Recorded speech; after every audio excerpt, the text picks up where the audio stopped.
దేశవ్యాప్తంగా సినీ ప్రియులంతా బాహుబలి 2 సినిమా విడుదల కోసం చూస్తుంటే కర్ణాటక రాష్ట్రంలో మాత్రం ఆ చిత్రం విడుదలను నిలిపివేయాలంటూ కన్నడ సంఘాలు నిరసన గళం ఎత్తుకున్నాయి.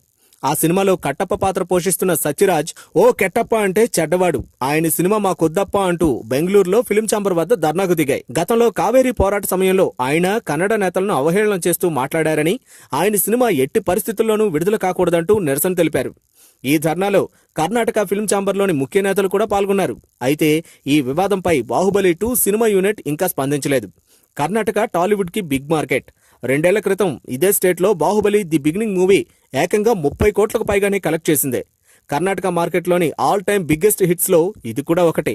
ఇటు బాహుబలి ది కన్క్లూజన్ కి కూడా అక్కడ భారీ హైప్ వచ్చింది. కర్ణాటక వాసులు కూడా ఈ విజువల్ వండర్ కోసం ఈగర్గా వెయిట్ చేస్తున్నారు. ఏప్రిల్ 28న బాహుబలి 2 రిలీజ్ కానుంది. అప్పట్లోగా ఈ కాంట్రవర్సీకి ఎండ్ కార్డ్ పడకపోతే జక్కన్న టీంకి భారీ లాస్.